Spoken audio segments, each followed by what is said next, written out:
Du terme, en fait, la présentation que je vais faire aujourd'hui, c'est basé sur une revue que j'ai écrite pour Annual Review of Economics sur les inégalités politiques. Et donc, l'idée, c'est plutôt de faire un point sur la recherche existante et sur cette question des inégalités politiques, et puis d'essayer de tirer des pistes de réflexion pour le futur. La motivation, en fait, principale de cette recherche au départ, c'était vraiment la montée de l'abstention dans un grand nombre de pays, en fait, et de que vous regardiez la France, ce que vous avez ici en bleu pour les élections présidentielles, que vous regardiez la France en bleu ciel, que vous regardiez le Royaume-Uni, que vous regardiez les États-Unis, sur le long terme, hein, là, on regarde le taux de participation depuis 1848 jusqu'aux dernières élections enfin, pour le coup, là, de 2022 sur ce graphique. Une des choses qui est frappante, c'est qu'on a eu pendant longtemps, par exemple, dans un pays comme la France, il y a eu une augmentation de la participation politique tout au long du 19e siècle, pendant la première moitié du 20e siècle. Et ensuite, vous avez un retournement de la situation, vous avez une baisse de la participation politique. J'en reviendrai, hein, dans un pays comme la France, elle passe de plus de 80% en moyenne à la fin des années 80 à en dessous de 50% aujourd'hui. Alors aujourd'hui, vous avez moins de la moitié des gens qui votent, sachant qu'en plus, la participation politique dans un pays comme la France n'est pas mesurée comme aux États-Unis. Elle est mesurée par rapport aux inscrits, elle n'est pas mesurée par rapport à l'ensemble du corps électoral. Donc, si vous rajoutez environ 10% de l'inscrit, en fait, vous avez des taux de participation qui sont de l'ordre de 40%. Vous avez eu pendant longtemps la même chose au Royaume-Uni avec une toute petite inversion à la fin de la période. Et pareil aux États-Unis, mais j'insiste volontairement sur l'inversion parce qu'on y reviendra pour essayer de comprendre pourquoi potentiellement il y a un retournement. Donc, les points de départ en fait, de cette réflexion, c'était de se dire que potentiellement, en fait, l'augmentation de cette abstention, donc le refus finalement d'aller participer au jeu électoral dans les urnes, était lié au fait qu'on avait de plus en plus d'inégalités politiques. Et que si on regardait les fonctionnements actuels de la démocratie, on était de moins en moins proche d'une situation qu'on pourrait qualifier de une personne, une voix, comme un système démocratique fonctionnel, et de plus en plus proche d'une situation qu'on pourrait qualifier de 1 euro ou 1 dollar, une voix. Et si les gens finalement se sentent dans une situation d'inégalité dans le système démocratique, donc ils ont l'impression que leur voix n'est pas pleinement prise en compte euh, par le système électoral et le système de débat public tel qu'il fonctionne actuellement, ça peut les décourager finalement d'aller voter. Et donc voilà, ici, il y a trois dimensions des inégalités politiques que je vais regarder. Les inégalités politiques, je ne vais pas prendre le temps d'essayer de les définir ici, parce qu'il y a une infinité de définitions possibles. D'ailleurs, les inégalités de participation politique pourraient être définies à la base comme des inégalités politiques. Là, je vais faire un choix, en fait, de me focaliser sur trois aspects. Je ne présente pas tout couvrir.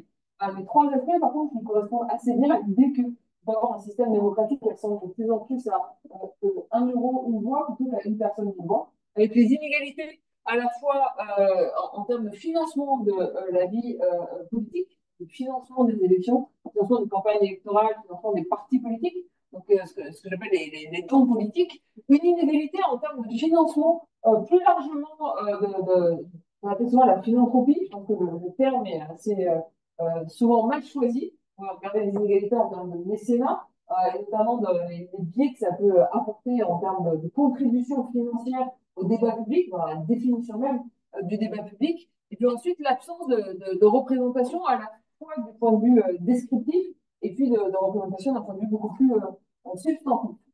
Donc, en fait, c'est ça que je vais un peu vous présenter ici. Je vais essayer de vous documenter, de faire un petit point sur les données disponibles, ce qu'on sait sur ces différentes dimensions-là. Et ensuite, j'essaierai de comprendre les conséquences de ces inégalités politiques croissantes, notamment les relier à la baisse de la participation politique, et puis peut-être de discuter quelques pistes de solutions et de recherche pour essayer de les réduire. Donc, je vais commencer par les inégalités politiques. Ce graphique-là, en fait, il est assez connu dans la littérature en sciences politiques. À la base, il a été fait par Alan Bonica et Howard Rosenthal, qui avaient écrit ça en 2015. Alors, ça s'arrêtait à partir des élections de 2008. Et puis, Adam, il a continué finalement à créer cette base de données du financement de la vie politique aux États-Unis. Donc, ici, ils font quelque chose de relativement simple, mais d'extrêmement frappant, notamment d'un point de vue visuel. Qu'est-ce qu'ils ont fait dans ce graphique que j'ai prolongé grâce aux données d'Adam jusqu'à 2018? Ils ont fait la chose suivante. Ils ont commencé par regarder le pourcentage du revenu total qui est possédé par le top 0,01% de la population. Pour faire un cours sur les inégalités économiques, si on était dans une situation d'égalité parfaite, le top 0,01% de la population, ils auraient 0,01% des revenus. On sait quand même que c'est pas toujours le cas. Alors là, vous pouvez me dire qu'ils n'ont pas l'air d'avoir grand-chose, mais c'est volontaire d'un point de vue de représentation. J'ai pas fait deux échelles différentes. J'ai fait sur la même échelle que les inégalités politiques. Et en fait, là, vous êtes entre 4 et 6%.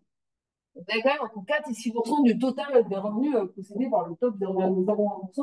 En termes d'inégalité économique, c'est quand même un niveau d'inégalité relativement élevé. Bon, maintenant, vous faites le même graphique, et vous regardez le total des contributions politiques aux États-Unis. Contributions au parti, il n'y en a pas beaucoup, mais beaucoup de contributions aux campagnes électorales sous les différentes formes que ça peut prendre. Si vous regardez la situation américaine, on voit qu'aux États-Unis aujourd'hui, le dernier chiffre là, c'est 2018 jusqu'à 2020.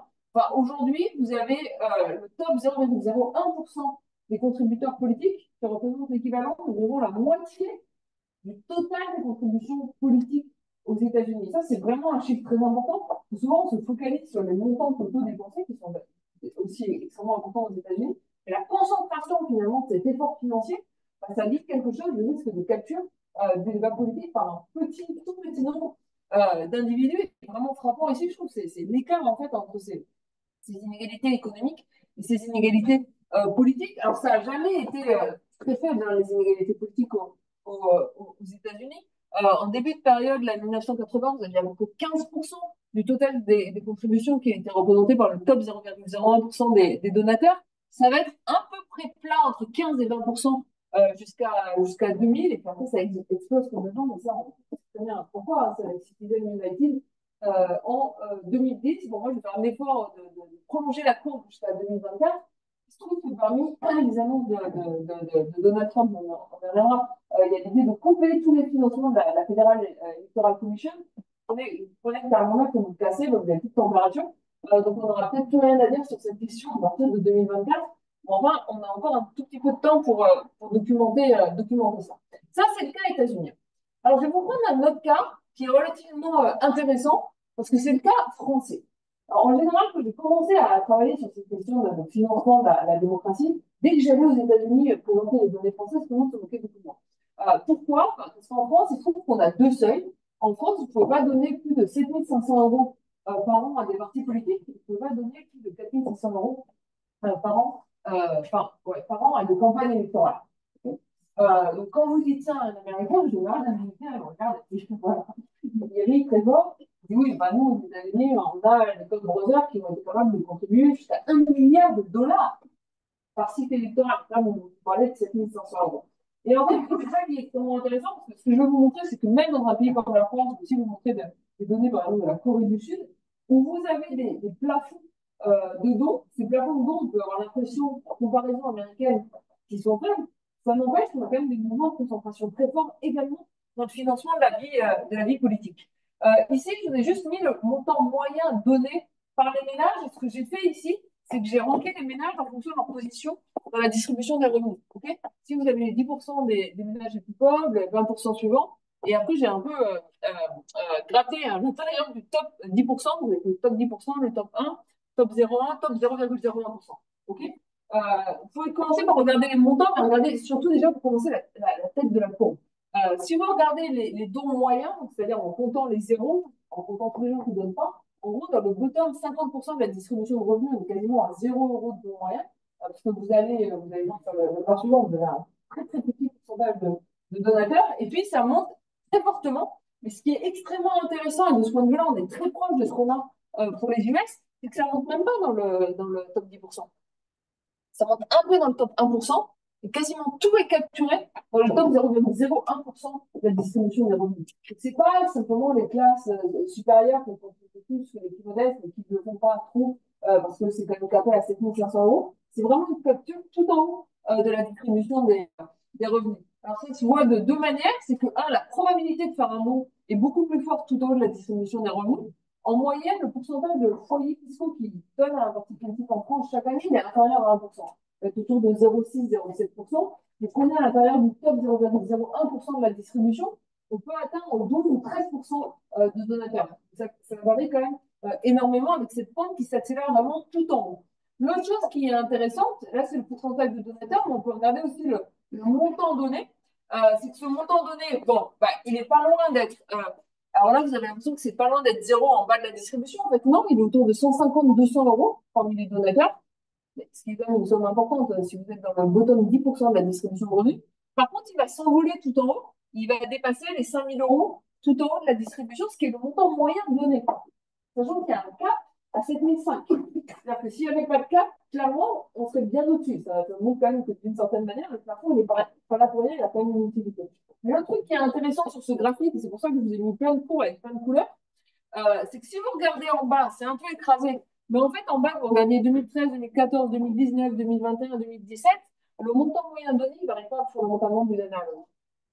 En haut de la distribution, le montant donné, il explose vraiment lors des années électorales. Ces deux comportements en fait, de dons qui sont complètement différents. D'un côté, vous allez avoir un comportement de don qui est plus proche soutien, adhésion à un parti politique, et de l'autre côté, un comportement qui est vraiment lié à l'influence électorale.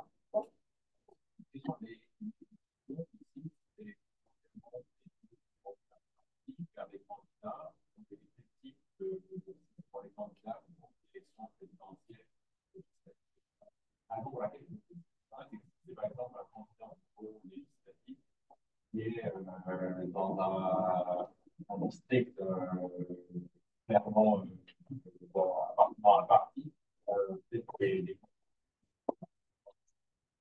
Ouais. Alors, c'est une très bonne question et j'aurais dû être plus précise. Donc, ça, c'est les données fiscales françaises.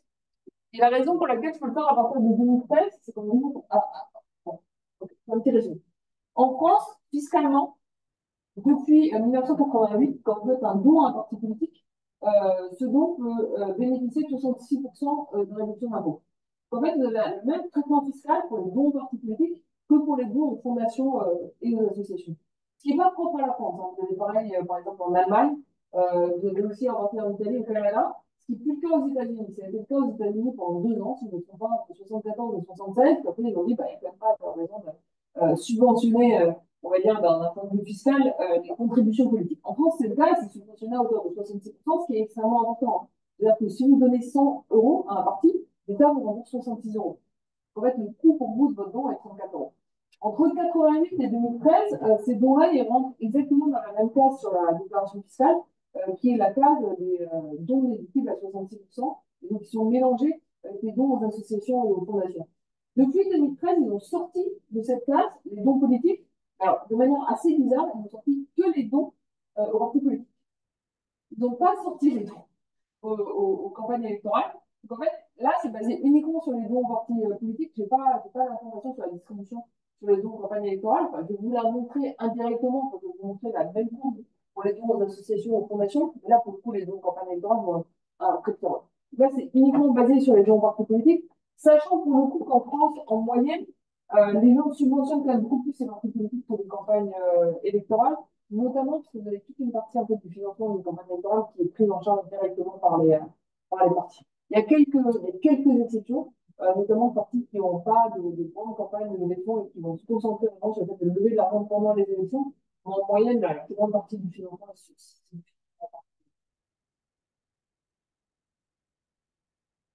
et donc là, je vous montre un autre exemple que je trouvais aussi intéressant parce que c'est un autre exemple pour lequel on a les données fiscales. L'avantage des données fiscales, c'est vraiment qu'on a l'information très fine au niveau de la distribution des revenus. Ce qu'on n'a pas dans les données d'enquête, par exemple. Ça nous permet quand même de voir un peu finement ce qui se passe. Et donc, on a un autre pays qui ressemble beaucoup à la France du point de vue des CAP et du point de vue des données fiscales, qui est la Corée du Sud. Et donc là, en fait, c'est le même graphique que j'ai fait tout à l'heure d'une certaine manière pour les États-Unis. J'ai montré par décile de revenus. Donc là, vous avez en bleu la France, en rouge, un petit triangle, vous avez la Corée du Sud. J'ai ranké les déciles de revenus, donc le bottom 10%, 10, 20, etc., jusqu'au top 10%. Et là, je vous montre combien chaque décile de revenus représente du total des dons politiques. Donc, vous voyez, par exemple, que le top 10% de la distribution de revenus représente entre 50% environ du total des dons politiques en France et représente quasiment 60% du total des dons politiques en Corée du Sud. Vous avez aussi des caps relativement importants sur combien on peut donner aux différents partis. Donc, ça ne s'envole pas comme aux États-Unis. En fait, ça ne peut pas s'envoler d'une certaine manière comme aux États-Unis. Il y a quand même une limite à combien on peut donner. Mais on voit quand même qu'on a un phénomène de concentration très fort en haut de la distribution. Ouais. C'est en lien avec l'aspect des données fiscales. Ouais. Qu'est-ce qui se passe pour les gens qui ne remplissent pas de déclaration fiscale? Alors, ça, c'est une très bonne question. Donc, il y a des études qui ont été faites. Non, pardon. J'ai trop mal commencé ma réponse. Tout le monde remplit une déclaration d'impôt, mais après, il y a la question de savoir si vous avez si vous pouvez bénéficier ou non de la réduction fiscale. Parce que c'est l'équivalent de ce qu'on dirait aux États-Unis comme non-refundable tax credit. En gros, si vous payez moins que l'équivalent de la réduction d'impôt en impôt, vous recevez zéro. Ce qui n'est pas toujours le cas. Par exemple, quand vous avez aussi des déductions fiscales pour les financements des syndicats, là, c'est un refundable tax credit, tout le monde peut en bénéficier. Aujourd'hui, en France, vous avez à peu près la moitié des foyers fiscaux qui ont un taux marginal d'impôt sur le revenu qui est égal à zéro. En fait, ils ne peuvent pas bénéficier de ces réductions fiscales. Pour autant, ils déclarent leur impôt. Toute une question en termes de vue, c'est de savoir si, malgré le fait qu'ils déclarent leur impôt, comme ils ne vont pas bénéficier de la réduction d'impôt, est-ce que oui ou non ils vont déclarer leur impôt. Alors, il y a deux réponses à ça. Il y a une réponse qui repose sur des études qui ont été faites notamment par Gabriel Fac et Camille Landais, qui eux, pour le coup, sont vraiment des spécialistes du mécénat, du mécénat d'individus. Et en fait, ils ont fait pas mal d'études pour montrer qu'a priori, surtout si on regarde en termes de grande masse, les gens déclarent quand même leur don, même s'ils ne bénéficient pas de la réduction fiscale, à commencer par le fait que les gens ne savent pas forcément, au moment de leur déclaration, quel va être leur taux marginal d'impôt sur le revenu. On peut le à la fourchette. La deuxième manière de regarder ça, et ça c'est ce que j'ai fait dans mon livre Le prix de la démocratie, c'est que j'ai comparé vraiment les masses par rapport aux masses reçues par les partis politiques. Et en fait, si biais il y a, il va plutôt dans notre direction. C'est-à-dire qu'on a régulièrement plus d'argent déclaré comme dons aux partis politiques dans les données fiscales que de dons reçus par les partis politiques. Parce qu'en fait, il se trouve qu'en France, il n'y a pas, sauf si vous êtes assujetti à un contrôle fiscal, vous n'avez pas de récépissé de dons à montrer. Donc, si vous avez un contrôle fiscal, il faut le montrer. Vous n'êtes pas tenu de l'envoyer au moment de votre déclaration d'impôt. Donc voilà. Donc en gros, en masse, c'est à peu près au même niveau et on a plutôt tendance parfois, certaines années, à avoir plus de dons dans les dons fiscales que de dons reçus par les partis. Donc a priori, c'est une excellente.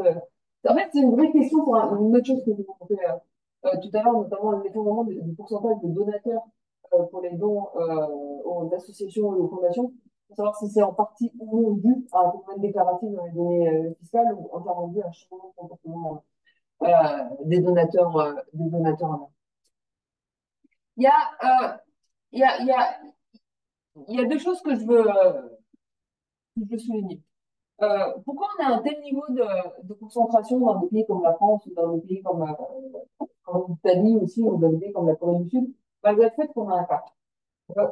Il faut vraiment interroger le niveau du cap et pour le coup, ne pas le faire en comparaison internationale. Encore une fois, je pense que les États-Unis ont complètement biaisé la culture de ce phénomène. Parce que quand vous avez des pays où vous avez des dépenses par campagne électorale qui vont atteindre 4-5 milliards de dollars, mais tout d'un coup, dès qu'on parle en centaines de milliers d'euros, on a l'impression que c'est faible. Et si vous prenez par exemple 7 500 euros aujourd'hui en France, c'est environ l'équivalent de la moitié du revenu annuel total de quelqu'un qui gagne le salaire minimum. Donc en gros, ce cap, en fait, il est inatteignable pour 80 ou 90% de la population. C'est comme vraiment la première chose que vous et ensuite, il faut regarder comment ça se passe autour d'une campagne électorale. Là, vous dites, vous avez un cap à 7,5 au niveau de l'individu, pas du foyer fiscal. Donc, souvent, à l'intérieur d'un foyer fiscal, ce qu'on va voir, c'est plutôt 15 000 euros de donation. Si vous avez une campagne électorale comme la présidentielle en 2022, souvent, les gens vont contribuer au parti politique et en 2021 et en 2022. En fait, on va arriver à 30 000 euros. Si en plus, ils contribuent deux fois à la campagne électorale, en fait, on arrive déjà à 35 000 euros de foyer fiscal. Donc là, on est à plus de deux fois le revenu total de quelqu'un qui est au salaire minimum. Donc, il faut quand même vraiment relativiser le fait d'avoir des caps relativement faibles. Et puis, la deuxième partie quand même, de ça que je veux souligner, parce que ça, je pense que c'est extrêmement intéressant pour essayer de comprendre cette importance de la capture du jeu démocratique par les financements politiques, même dans les pays où vous avez des plafonds. C'est que si vous prenez un pays comme la France, par exemple, vous avez un plafond au don, vous avez aussi un plafond aux dépenses de campagne. Et c'est vraiment la différence avec les États-Unis. C'est-à-dire aux États-Unis, c'est excellent. Vous ne plafonnez ni les dons, ni les dépenses. En France, je fais les maths de manière à la main, et l'ordre de grandeur est vraiment bon. En France, si vous êtes candidat à l'élection présidentielle, vous vous qualifiez pour, enfin, même au premier tour, le cap, le montant total que vous pouvez dépenser, il est autour de 16 millions d'euros. Okay. Et vous avez un remboursement public à hauteur environ de la moitié du plafond. Donc en fait, vous avez un remboursement public à hauteur de 8 millions d'euros. Donc, ce qui va faire la différence entre deux candidats, c'est simplement 8 millions d'euros. Maintenant, le petit calcul tout à l'heure que je vous ai fait sur combien on peut dépenser en arrivant au plafond, autour de 35 000 euros par foyer fiscal, prenez 8 millions d'euros, vous divisez par 35 000, en fait, vous avez 250 ou 300 individus qui peuvent faire la différence sur une élection. Donc, en termes de nombre d'individus qui peuvent faire la différence entre deux candidats, on n'est pas loin de ce qu'on aurait dans le cadre américain. Ça leur coûte beaucoup moins cher.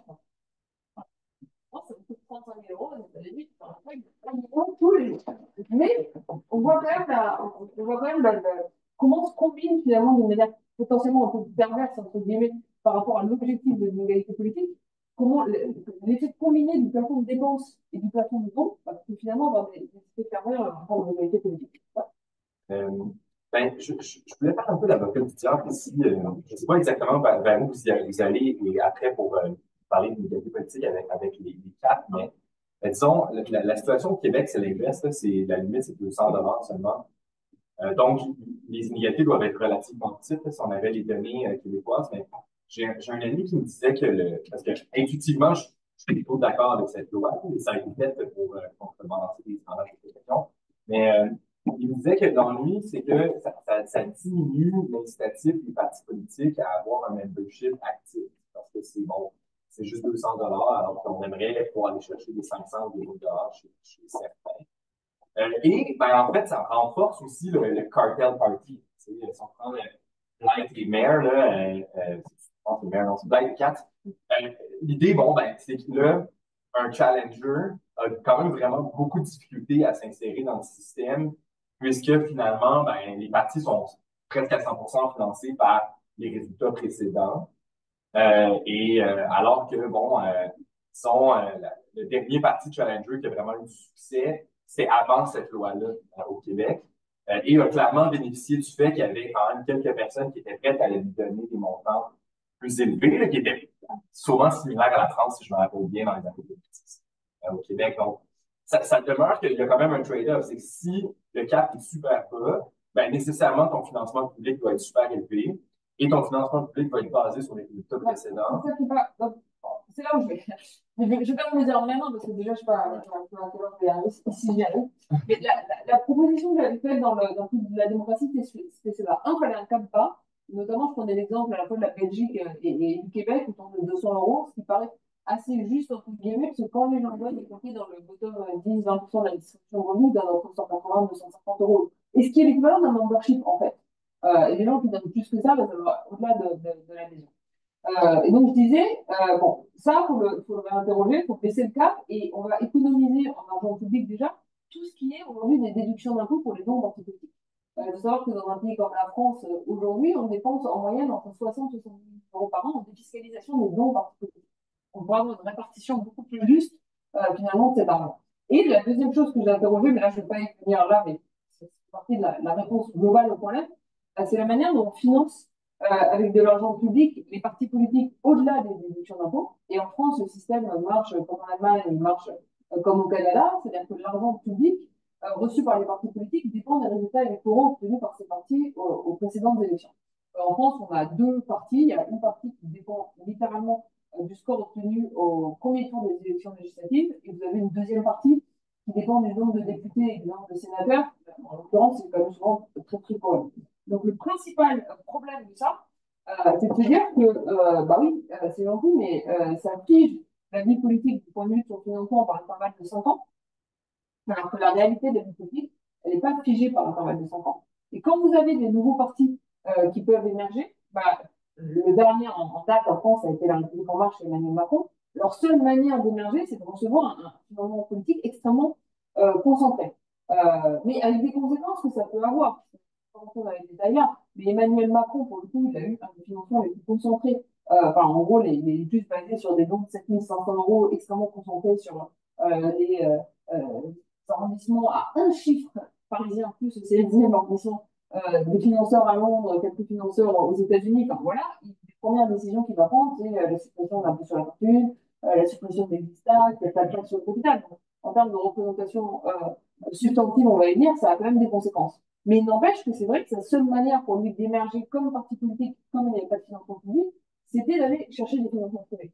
Moi, ce que je propose du coup dans le prix de la démocratie, qui s'inspire pas mal de ce qui a été fait à Seattle, où il y avait c'est appelé des democracy voters, c'est de se prendre ces masses actuelles qui sont destinées au financement public direct des partis politiques et à la place, finalement, de les attribuer par intervalle de 5 ans en fonction des résultats obtenus par le parti aux dernières élections, de donner un bon, ça bon pour l'égalité démocratique, à Seattle, qui s'appelle Democracy Voters, on peut appeler ça comme on veut, et de donner un bon finalement à chaque citoyen qui peut utiliser pour financer chaque année les partis politiques de son choix. D'un point de vue technique, ça ressemble un tout petit peu à ce qui est en place en Italie aujourd'hui avec le Due per mille pour le financement des partis politiques. Donc en Italie, il y a cette possibilité depuis 2014 pour les taxpayers de flécher 2 pour 1000 de leur impôt sur le revenu aux partis politiques de leur choix, avec un gros problème, selon moi, dans le système italien, c'est que c'est complètement proportionnel au revenu qui est payé. Donc ça renforce les inégalités politiques, mais on pourrait avoir un système de Due per mille dans son implémentation qui se fasse par un montant fixe par tête. Et ça aurait deux mérites. C'est un, de réintroduire de l'égalité politique. Deux, ça aurait véritablement le mérite de dynamiser le financement des partis politiques, puisqu'il serait presque remis en jeu chaque année. Et puis trois, en fait, d'interroger le système de cartel parti, parce que ça obligerait les partis politiques, y compris dans l'opposition, vraiment d'aller convaincre leur électorat sur une base régulière. Oui.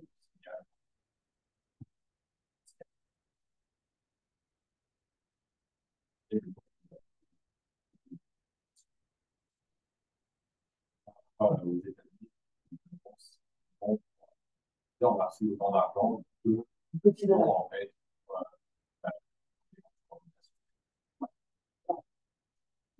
Oui, et tous les trucs de bande à effet qui vont avec est important. Ouais. Alors, bon, on pourrait se demander pourquoi, mais là vous avez vu quand même que je l'ai, donc je vais vous parler. Pourquoi les gens donnent autant et les touristes donnent plus que le reste de la population? Il y a toute une partie de la littérature qui pourrait dire en gros que bah, juste le fait d'avoir des gens politiques, c'est un mode de consommation comme un autre. Donc les gens aiment supporter les partis politiques, etc. Mais bon, ça interroge quand même, et notamment ça interroge sur la propensité des plus riches à donner davantage les années électorales que les autres années. Ou alors on peut voir les contributions aux partis politiques comme un investissement stratégique et comme un moyen d'acquérir de l'influence, ou alors d'obtenir un job en donnant 1 million de dollars tous les jours et de manger gratuit McDo dans des années. C'est une parenthèse d'actualité. Ok. Ça, c'était sur les contributions politiques.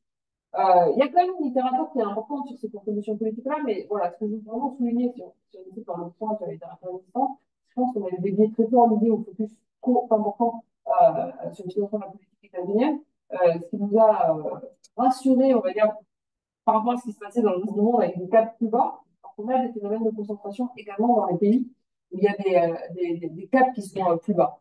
La deuxième chose sur laquelle je veux vraiment insister, et ça, je pense que jusqu'à récemment, et notamment aux travaux en termes de philanthropie politique, en termes de contribution des entreprises de Marianne Bertrand, Francesco Trevi et de leurs co-auteurs, et d'un point de vue plus de sciences politiques et de philosophie politique, jusqu'aux travaux de Rob Reich, notamment, il y a un livre, Rob Reich, chercheur en sciences politiques qui a Stanford, pas les communistes qui a Berkeley, il a un livre que je trouve extraordinaire qui s'appelle Just Giving, où il documente assez bien en fait l'utilisation de la philanthropie à des fins politiques. C'est une question sur laquelle on ne s'est pas assez, je trouve, arrêté, et notamment la concentration des comportements de dons.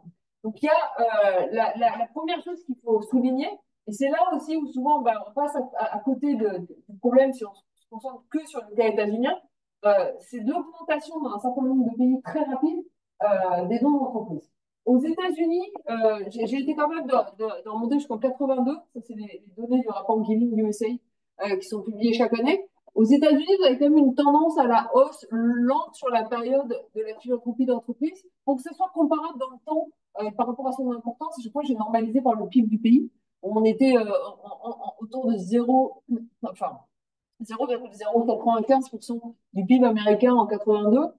Aujourd'hui, on est quand même passé au-dessus de 0,12. L'augmentation, elle est quand même pas négligeable. Il y a une longue tendance à la hausse avec des chocs plus ou moins forts, mais ça, c'est assez bien documenté. Quand vous avez une crise économique, par exemple, vous allez avoir moins de petites entreprises. Mais on a l'impression que potentiellement, vu comme ça, c'est un phénomène qui est relativement stable. Alors qu'en fait, ça l'est aux États-Unis parce qu'on parle depuis longtemps d'un niveau très haut, alors qu'on a une accélération de ce phénomène dans un certain nombre de pays, à commencer par la France. Si vous prenez un pays comme la France, on part en 2010, qui est la première année pour laquelle on a des données. Et en fait, c'est aussi la première année pour laquelle on a des données parce qu'avant, il n'y avait pas beaucoup d'entreprises. On était à 0,05% du PIB. En 2010, on est arrivé à 0,1% du PIB à peine 20 ans après. Et on a quasiment rejoint le niveau états-unien. C'est-à-dire que, bon, là, nous, des pourcentages de PIB, mais ça veut dire qu'on sort, on est passé de 0 € à 3,5 milliards en termes de contribution chaque année. Et ça change le financement d'un certain nombre de secteurs, que ce soit l'éducation, que ce soit la culture, que ce soit la santé. Voilà, ça a quand même des impacts relativement forts. C'est des phénomènes qui n'ont pas été beaucoup étudiés jusqu'à présent. Alors, ça a commencé à être étudié notamment avec les travaux de Marianne Bertrand, Francesco Trebi. Ils ont de plus en plus de recherches qui montrent l'utilisation de la philanthropie aux États-Unis par les entreprises à des fins politiques, notamment leur premier papier de référence, qui est vraiment extrêmement important, ça s'appelle le Tax Exempt Lobbying. Ça mérite de dire ce que ça dit. Et donc, il documente assez bien les comportements des entreprises en termes de dons. Il montre des ciblages stratégiques d'un certain nombre de secteurs de la part de ces entreprises. Je ne vais pas m'arrêter longtemps là-dessus parce que ce dont je voudrais discuter là, c'est les dons par les individus. Et de ce point de vue-là, quand même, je pense que ça, c'est un autre problème quand on parle en général de la philanthropie. C'est moi la philanthropie en général. Et qu'on met tout dans le même sac, à la fois les dons des tout petits donateurs et les dons des très grands donateurs. Sauf que potentiellement, quand ma grand-mère va donner 50 € pour ce populaire, il n'y a pas exactement la même stratégie en tête que quand Bernard Arnault va donner 200 millions à la fondation Louis Vuitton pour faire un bâtiment marqué LVMH. Donc, il y a quand même différents niveaux à regarder, et de ce point de vue-là, la taille du donateur, ça a des impacts différents sur les implications en termes d'économie politique. Euh, on a quand même de plus en plus de recherches qui montrent des effets de substitution entre les dons politiques et les dons philanthropiques. Ça veut dire quoi concrètement? Ça veut dire qu'en fait, on voit que vous avez le même outil, enfin, vous avez deux outils différents utilisés à la même fin. Des travaux de recherche, par exemple, avec Frédéric Gilles, qui est professeur à HEC Liège, on a regardé les comportements de donation des plus riches donateurs en France, donc les donateurs qui étaient imposables au titre de l'impôt sur la fortune. Et ce qu'on documente, en fait, c'est que quand il y a une fiscalité qui est moins avantageuse pour les dons philanthropiques, ils substituent leurs dons philanthropiques et ils font plus de dons politiques. Ça a aussi été montré pour le coup dans le cadre des États-Unis avec d'autres données, par Maria Petrova et ses co-auteurs. Et donc on voit quand même qu'il y a des effets de substitution entre le mécénat et les dons politiques. Et c'est pas quelque chose qu'il faut négliger pour une raison qui est quand même relativement simple, mais néanmoins importante.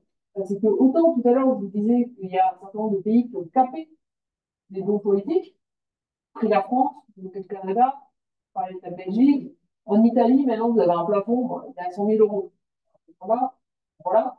Vous en avez quand même un. Pour le Royaume-Uni, vous n'avez pas de cap sur les dons politiques, mais vous avez un cap sur les dépenses des candidats, ce qui est quand même un peu difficile. Vous n'avez, en tout cas, d'après ce que je sais, ce que j'ai trouvé, que je suis vraiment d'accord au contraire, aucun pays qui ont capé les dons à des associations et des fondations. Et dans la plupart des pays en plus, vous avez une fiscalité des dons des associations et des fondations qui est beaucoup plus avantageuse que la fiscalité des dons politiques.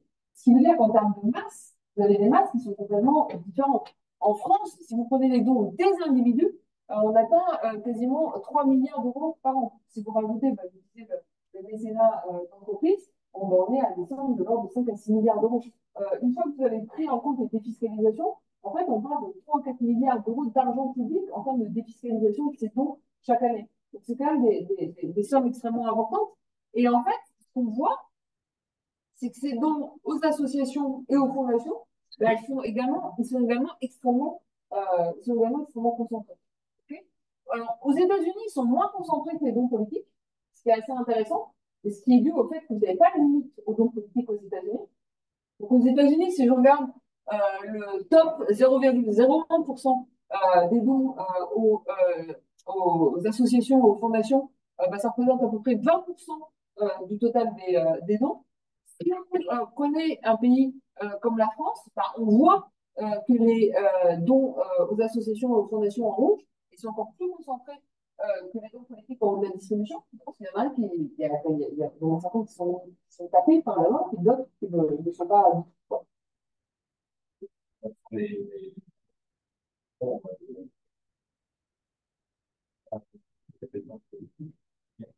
un peu compliqué au départ la motivation. Il y a un peu de participation des droits, parce qu'il y a une perception des bibliothèques.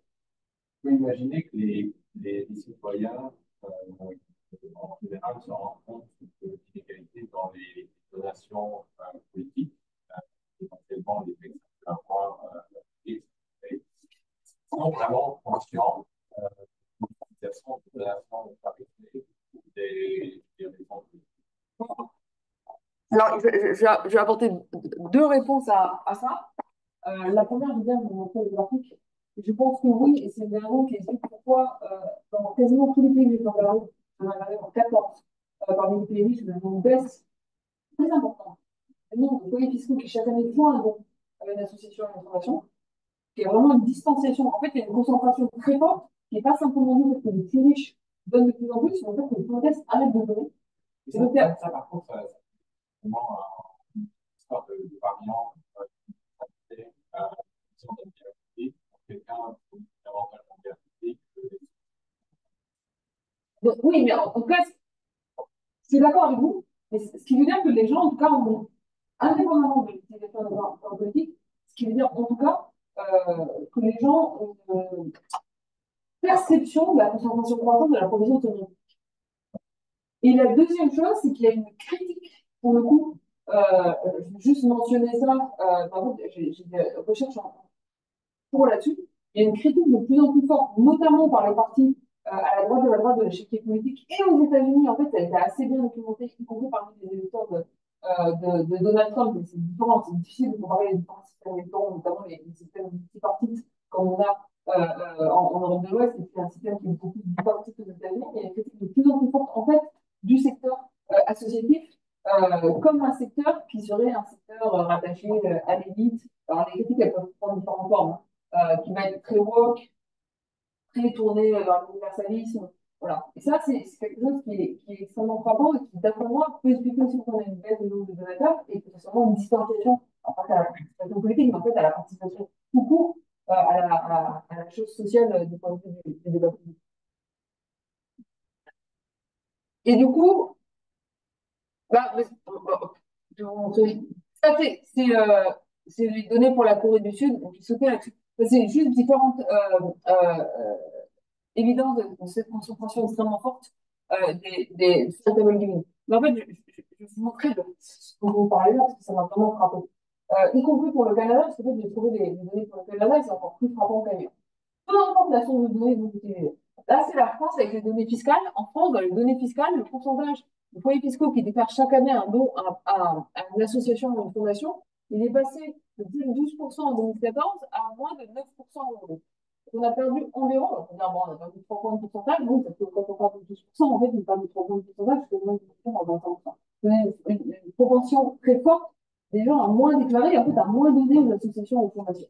C'est pas uniquement du déclaratif dans les données fiscales. Si vous regardez, par exemple, aussi l'Allemagne et les États-Unis, les enquêtes qui sont faites, par exemple, les enquêtes dépenses ménages qu'on a ici, on avait exactement le même phénomène. En partant de niveaux différents, aux États-Unis, on a été autour de 29% pour taux de donateurs en 2007, on est tombé à 24% aujourd'hui. On a une baisse de 5 points de pourcentage. Vous prenez l'Allemagne, on était au-dessus de 28% en 2007, on est tombé à 20% aujourd'hui. Vous avez une baisse de 8 points de pourcentage. Et partout, en fait, vous avez le fait qu'une proportion croissante des ménages arrête de donner au secteur associatif. Alors, j'ai trouvé les données pour le Canada, c'est assez bien documenté en fait sur le site Statistique Canada. Alors, c'est vraiment le pays pour lequel je veux plus de recul historique. Donc, je peux remonter jusqu'en 97 en Canada. En 97, au Canada, si vous regardez les taxpayers qui déclaraient un don, une association, une fondation, on est autour de 26%. Et aujourd'hui, on est tombé à 17%. Et bon, il y a un tout petit peu de variation, si vous voulez. Je vous ai mis chaque mois d'année, donc des petites bumps qui sont complètement négligeables par rapport au trend. Et surtout, en fait, quand vous avez un trend comme ça, ben, il semble difficile à inverser. Surtout que dans un certain nombre de pays, ce trend s'inverse un tout petit peu le reprend après par un choc en 2020. Il y a pas mal de pays où en 2020, avec la Covid, en fait, vous avez les gens qui ont davantage se tourner vers le financement du secteur associatif. Au Canada, on n'a même pas ça. On a cet effondrement qui continue. Je trouve que cette tendance qu'on voit, je n'ai pas mis 55 grammes, mais j'ai le même pour les Pays-Bas, j'ai le même pour la Suède, j'ai le même pour la Norvège, y compris pour des pays souvent comme des pays nordiques, qui sont plus tournés vers un haut niveau de capital social. On a partout la même tendance, ça interroge.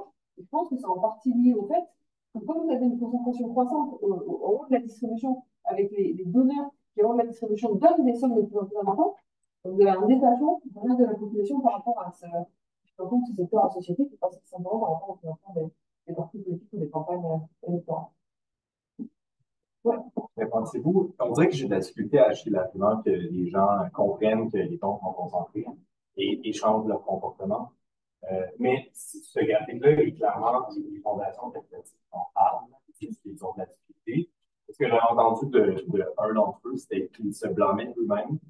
Parce qu'ils ont tellement comme plus de gains à aller chercher des très hauts revenus, surtout au Canada où il y a des abris fiscaux incroyables pour les dons. C'est assez impressionnant. On peut aller chercher du 95% de taux d'impôt.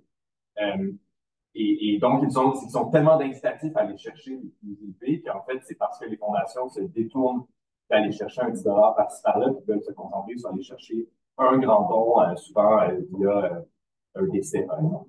Oui, en fait, je suis complètement d'accord. C'est une conversation que j'ai beaucoup. Là, pour le coup, j'ai vraiment sorti le graphique canadien pour cette conversation. Donc, je fais vraiment la situation du Canada. Un peu mieux dans un certain nombre de pays. C'est une conversation que j'ai beaucoup avec le secteur associatif en France.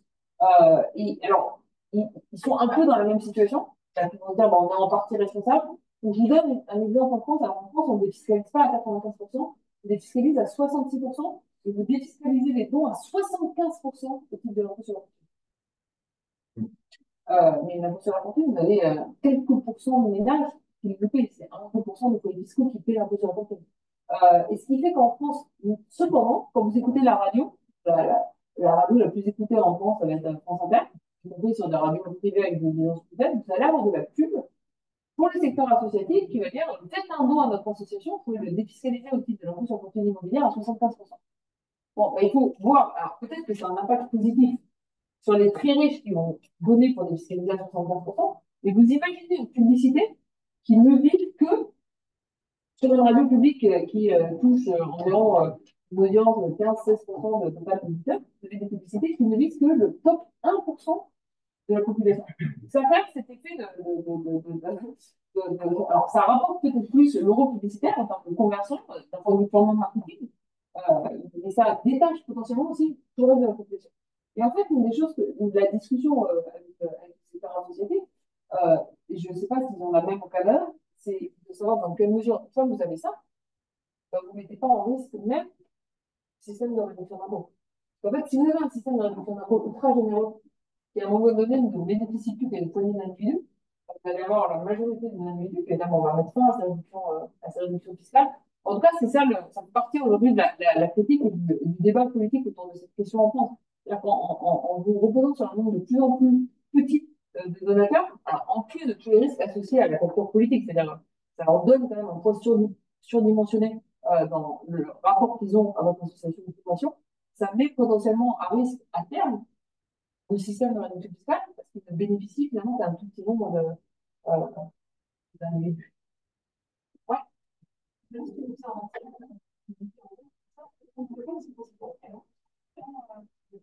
l'engagement et des donations en fait, des citoyens. Je pense notamment justement quand on politique avec les on peut parler d'associations, partis politiques, tout ça c'est national, c'est centralisé. sont peut-être aussi censés faire, et justement par rapport aux enfants, est-ce qu'il n'y a pas aussi un sur le local, peut-être qu'il y a une forme de transformation en fait, avec la participation financière, et participer tout le monde, Alors, non, mais ça fait partie des hypothèses. Voilà, elle connaît bien ça parce que c'est un travail de recherche depuis plusieurs années, mais qui traîne en longueur. On a relu plusieurs fois. Mais notamment, une manière de voir qui est assez intéressante, c'est le cas italien. Tout à l'heure, vous mentionnez dans le cas italien le système de Due Fermier, qui est un système de financement des partis politiques. Bon, historiquement, c'est une longue histoire en Italie. En fait, au milieu des années 80, ils ont introduit pour le financement de leur religion un système qui s'appelle le Otto Permile, qui est un système qui était extrêmement populaire en Italie. Aujourd'hui, vous avez 46% des gens à peu près qui se servent encore de Otto Permile. Mais au début, quand ça a été introduit dans les années 80, il y avait 50-60% des taxpayers qui le renseignaient. Ça marchait tellement bien qu'à partir de 2006, ils ont décidé de mettre la même chose en place pour le financement du monde associatif et des fondations. C'était à titre expérimental en 2006. Ça a été implémenté pour toujours depuis 2010 avec quelque chose qui s'appelle Cinque per mille. Et donc, vous fléchez 5 pour 1000 de vos impôts au secteur associatif, aux associations ou aux fondations de votre choix. Pourquoi je prends cet exemple-là? Parce qu'il est extrêmement intéressant. Parce qu'en Italie, quand vous fléchez le Cinque per mille, vous pouvez faire 4 choses différentes. Soit vous choisissez une association donnée, et donc vous mettez le code fiscal de l'association sur votre paie d'impôt, soit vous choisissez un secteur associé. En gros, on ne dit pas je veux financer telle ou telle association, mais je veux financer la culture, le patrimoine, l'environnement, la santé. Soit, c'est ça que je trouve vraiment intéressant du point de vue de votre question locale, soit vous financez ce qu'ils appellent les activités sociales de la commune de résidence. En fait, vous prenez ces parts-là et vous le donnez vraiment ultra localement. Et d'ailleurs, c'est assez intéressant si vous regardez les campagnes que font les municipalités pour convaincre les gens de leur donner leur petit bonbon pour un millet. Enfin, vraiment, on voit à chaque fois la personne handicapée dans son fauteuil qui se fait pousser par quelqu'un, le ballon de foot pour parce que c'est le club sportif du coin, etc. C'est vraiment une utilisation ultra locale du petit pot. Et pour les gens, c'est vraiment gratuit. C'est vraiment un fléchage de nos malgré tout, dans les endroits où vous avez moins de dons d'associations, moins de dons de fondations, les gens contribuent moins, vous avez aussi de moins en moins tendance à contribuer au chiffre d'affaires. Donc vous avez cette option locale qui est complètement là. Et un des trucs que j'ai regardé pas mal dans ma recherche, je trouve ça assez perturbant en fait, ça. Notamment du point de vue des petits donateurs. C'est-à-dire que quand vous avez une approche potentiellement critique de la concentration des dons politiques et de la concentration du mécénat, vous voudriez justement avoir un contexte où vous pourriez dire bah, il suffit de caper et puis d'encourager les plus petits à donner davantage. Et si les plus petits se retirent complètement, en fait, ce qui est intéressant, c'est d'essayer de comprendre pourquoi ils se retirent. Et notamment, en fait, essayer de comprendre pourquoi vous n'avez pas de substitution finalement de dons à des associations de fondations très locales ou de substitution du temps. Et ce qu'on trouve aussi, c'est que les gens qui donnent moins financièrement, ils donnent moins aussi de leur temps. Ils font moins, parce qu'on pourrait dire, voilà, les plus jeunes, ils ont moins d'argent, ils ont plus de temps, ils vont plus s'engager. Ce n'est pas le cas non plus. Donc, c'est plus vraiment une mise à distance, en fait, entre le secteur non-profit et l'ensemble de la population. D'après moi, encore une fois, je vous ai dit, hein, je ne fais pas un séminaire académique avec questions de recherche, des données, des solutions. C'est plus de poser des questions sur un sujet que je trouve important. C'est pour ça que d'après moi, c'est pas mal d'essayer d'approcher en fait, ces deux phénomènes de manière parallèle.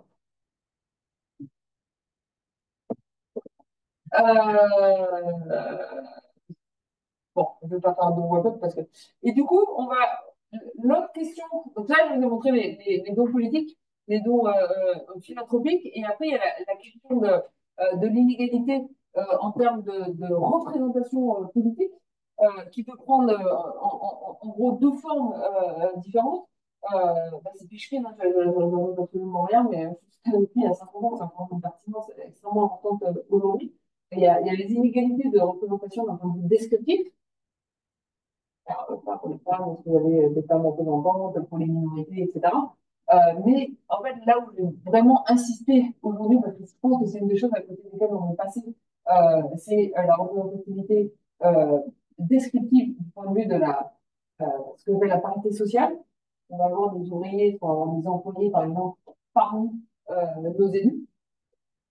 Et puis la deuxième chose, c'est ce qu'on appelle la représentation substantive. Donc, est-ce que les plus grands ou plus modestes sont prises en compte? Sachant que forcément, c'est assez lié, notamment si vous n'avez pas assez de représentation descriptive, par exemple, un impact négatif sur la représentation substantive.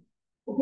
En général, ce que je dis, c'est que la littérature sur la représentation descriptive, elle s'est quand même beaucoup focalisée sur les femmes et sur les minorités, et beaucoup moins sur le côté parité sociale, c'est-à-dire est-ce qu'on donne une bonne représentation des employés, ouvriers, etc. Et je vous donne juste une anecdote, mais je me souviens d'avoir présenté des travaux, c'est aussi important un peu de la démocratie, mais sur le manque de parité sociale. Non, mais ouais, il y a un problème de dégradation, de train graphe. Je me souviens d'avoir présenté ça en séminaire, je vais vous le décrire dans 10 minutes, sur une dégradation de la représentativité en termes de parité sociale. Les gens me disaient, mais non, enfin, la représentativité descriptive, elle a bien augmenté, il suffit de regarder le pourcentage de femmes parmi les élus.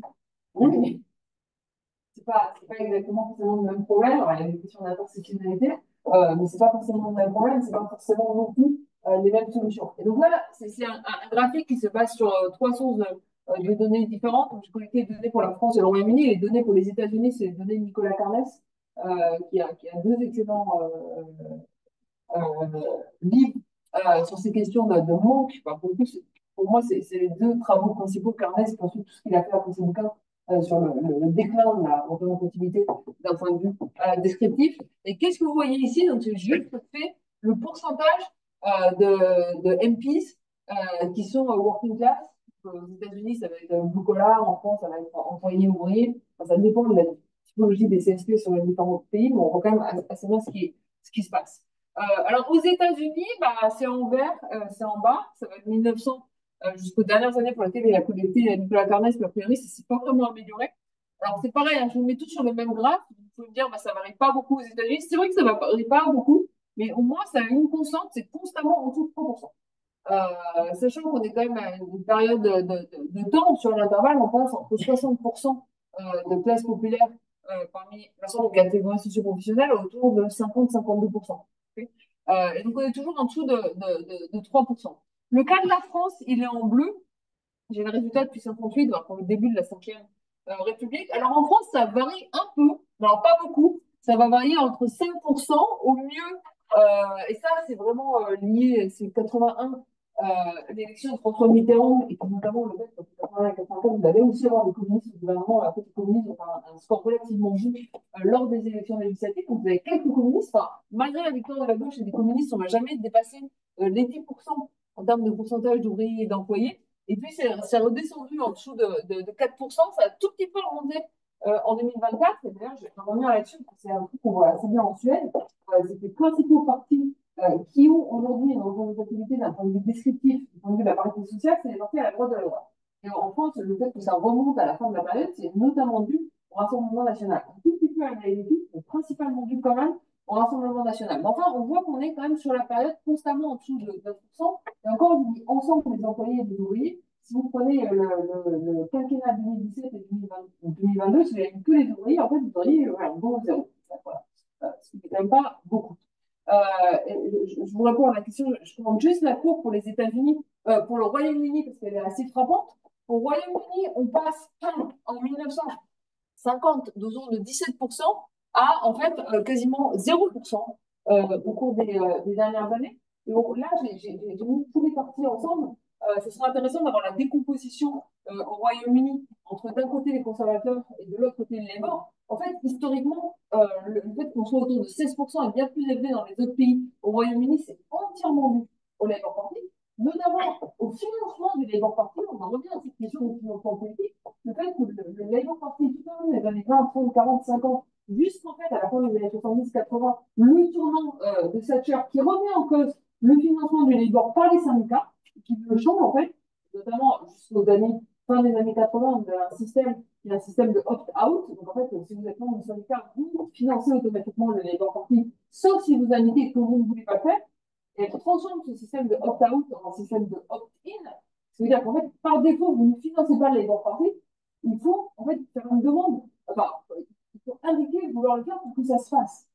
Et le tournant de l'ERIS en partie, si vous regardez la manière dont il se passe, d'un point de vue politique économique, d'un point de vue de financement, c'est vraiment la fin du financement du Labour Party par les syndicats, le début du financement du Labour Party par des gros dons ça veut qu'il n'y a pas de limite pour le coup, aux dons politiques dans le cadre du Royaume-Uni. Bon, pour le Parti conservateur, c'est toujours constamment flat à 2-3%, il n'y a pas d'inversion. Mais cet effondrement en fait, du Labour Party au Royaume-Uni, il se joue vraiment avec un changement sociologique du MPs qui s'accompagne en vérité d'un changement de la structure de financement du parti politique.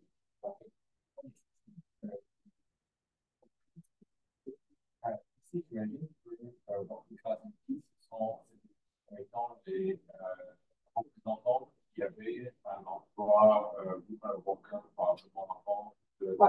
Est-ce qu'on a éventuellement des parents des représentants, dans le sens où est-ce qu'il y a éventuellement de la mobilité? Parce que d'habitude, il n'y a pas beaucoup de mobilité, mais est-ce que pour ceux qui justement rentrent dans la politique, il y aurait en fait un effet de mobilité Non, on a très. Bon, les données des États-Unis, je pense que le carnet, il ne les discute pas dans le sens qu'il a jamais collecté. Les données françaises, c'est vraiment des données, pour le coup, parce que c'est une information que chaque année qui est reportée sur le site du Parlement, depuis le début de la 5 avril, c'est vraiment tout l'historique, mais il n'y a pas d'information sur les parents. On l'a, alors les données du Royaume-Uni sont assez intéressantes. Je les ai collectées avec mon co-auteur et ancien étudiant qui est maintenant postdoc à Oxford et Pierre de Witt. On les a pour le coup collectées historiquement à la main, en fait du fait que le Times, après chaque élection, publiait pour le coup tout un livre avec l'origine, d'ailleurs pas seulement des élus, mais de tous les candidats. Alors vous avez très rarement la fonction des parents, sauf si les parents sont connus. Mais vous avez quand même vous avez le lieu de naissance et vous avez l'école fréquentée. Le Royaume-Uni est assez indicatif en fait de votre milieu d'origine. Donc on pourrait dans le cas du Royaume-Uni avoir cette information-là. Ce qui est vraiment frappant pour le coup, c'est que pour beaucoup de pays, je vais mettre quand même la Suède à part, je vais en parler, pour beaucoup de pays, en fait, la qualité des données biographiques des candidats, c'est assez dégradé au cours des dernières années. Parce qu'en fait, avant, c'était des informations qu'il fallait remplir en papier, du coup, qui étaient publiées donc assez facilement disponible pour les chercheurs, ce qui n'est plus vraiment le cas aujourd'hui. Donc, par exemple, pour le Royaume-Uni, c'est plus difficile d'avoir aujourd'hui des informations sur le background des candidats que pour des candidats dans les années 1960.